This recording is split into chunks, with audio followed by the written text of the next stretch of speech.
pemirsa, konon katanya sekarang saya akan melakukan eksplorasi di sebuah taman yang katanya angker di daerah Jakarta Selatan.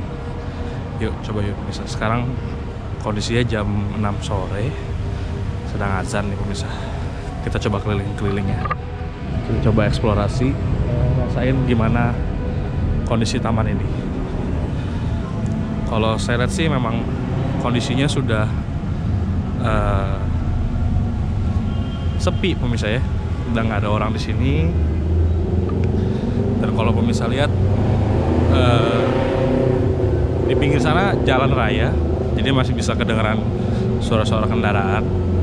Tapi kondisi tamannya kalau pemirsa sangat asri sekali, sangat indah sekali pemirsa. Pohon-pohonnya tinggi. Ya kalau siang-siang kesini sih pasti adem sih pemirsa. Kalau kita lagi beraktivitas di jalan terus kesini akan menemukan ya kondisi yang asri walaupun di tengah kota. Tapi walaupun asri, memang di sini banyak sekali cerita horor ya pemirsa. Bahkan tempat ini sering dijadikan juga uji nyali. Karena dari itu sekarang kalau udah jam 6 sore orang udah nggak boleh masuk pemirsa. Makanya saya udah izin tadi, saya masuk. Dan makanya sepi, karena udah nggak ada orang pemirsa. Nah, saya sambil cerita sedikit pemirsa. Tempat ini dulunya katanya sebagai tempat untuk pengumpulan bibit atau penyimpanan bibit kayaknya, kalau saya nggak salah dengar. Penyimpanan bibit. Tapi lama-lama dialihfungsikan juga sebagai taman kota. Kan sayang ya, udah tempatnya sebesar ini di tengah kota, harusnya dijadiin taman kota aja, makanya akhirnya jadi taman kota. Nah ini saking besarnya pemirsa, kalau nggak salah besarnya sekitar 3 hektar sampai 4 hektar kalau nggak salah. Ini di tengah-tengah aja ada danau, kayak di lapangan golf saya pemirsa. Nah kalau ngomongin angkernya pemirsa, di sini katanya selain sering dijadikan tempat uji nyali, pasti karena banyak hal-hal mistis ya pemirsa. Konon katanya salah satu penjaga di sini yang sudah bekerja lebih dari 15 tahun sering menemukan hal yang ganjil. Contohnya mendengar tangisan, terus juga kadang kalau malam mereka suka mendengar suara keramaian. Dan yang paling seremnya ya, si penjaga itu pernah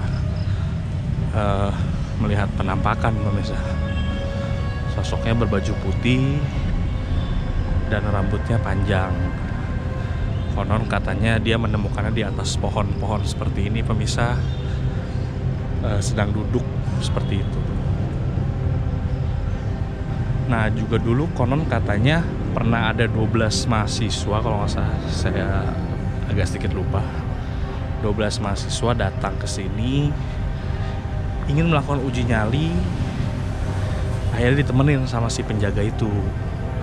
Pada saat ditemanin, mereka uji nyali, mereka ingin video ke arah pohon beringin yang katanya angker itu.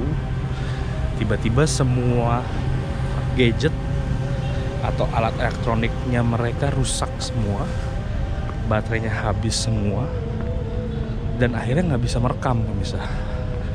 Akhirnya mereka pulang dengan tangan kosong, dan ya karena kejadian itu mereka udah takut duluan pemirsa. Udah gitu selain itu juga pernah lokasi ini mau dijadikan lokasi syuting horor katanya, dan akhirnya syutingnya gagal pemirsa karena semua alat elektroniknya mati lagi pemirsa. Saya nggak ngerti ya, mungkin mungkin adanya alat elektronik itu mengganggu penunggu di sini hingga ya itu dia, akhirnya jadi nggak bisa syuting pemirsa. Nah kalau pemirsa di gambar ini udah mulai gelap pemirsa ya, itu udah ujungnya. Saya akan coba berjalan ke belakang lagi sambil merasakan auranya, karena ini juga udah mulai gelap pemirsa. Nah saking terkenalnya taman ini, akhirnya juga ada yang membuat film layar lebar tentang taman ini. Kalau saya di sini merasa aman-aman aja pemirsa, kayak taman pada umumnya aja gitu, nggak ada apa-apa. Tapi mungkin kalau jam 12 malam beda sih suasananya, ketika kota sudah sepi dan udah nggak ada orang-orang di sini, mungkin beda sih. Saya sekarang jam 6 arah jam 7 di sini sendiri biasa aja sih pemirsa. Masih beda sih kayak auranya pemirsa. Tapi yang pemirsa lihat di sini pohon-pohonnya tinggi banget. Mungkin itu bisa menambahkan kesan angker juga sih pemirsa. Juga yang katanya kan memang penampakannya di atas pohon. Bahkan si penyapu jalan itu sampai 2 kali loh pemirsa penampakannya. Kalau saya jadi dia sih, saya resign kayaknya pemirsa. 2 kali ditampakin sosok berbaju putih, rambutnya panjang, angker sih pemirsa. Beberapa menit jalan di sini saya juga merasa sedikit kering di sini suasananya. Saya baru berjalan bentar udah keringetan. Ya itu di sini pemirsa. Memang kondisinya di sini ya kayak taman pada umumnya, biasa aja, dan kondisinya kering-kering aja sih pemirsa. Nggak gimana-gimana banget sih sebenarnya. Mungkin orang di sini merasa angker karena pohon-pohonnya besar aja sih pemirsa. Jadi suasana angkernya jadi muncul. Tapi kalau saya di sini merasa enak kok, nggak ada apa-apa. Suasananya juga enak, daun-daunnya banyak, pohonnya tinggi, ya kayak taman pada umumnya. Dan untuk memecahkan mitos, makanya saya dari tadi ngerekam. Tapi nggak ada yang kenapa-napa alat rekam saya.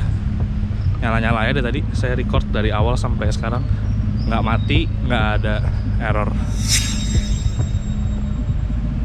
Berarti mungkin memang itu semua cuma mitos saya sih pemirsa kayaknya.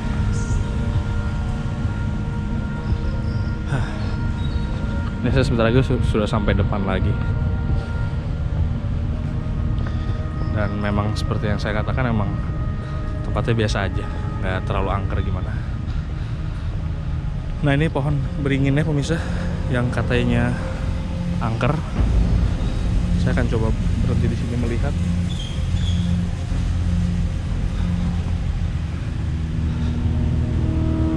Nggak berasa apa-apa sih pemirsa.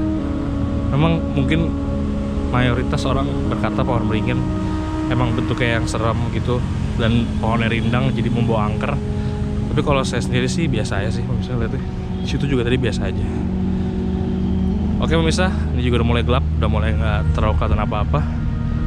Mungkin itu sekian dari eksplorasi saya di taman yang katanya angker di daerah Jakarta Selatan ini pemirsa.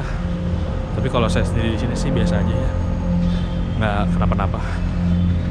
Oke pemirsa, itu dia eksplorasi saya di Taman Jakarta Selatan.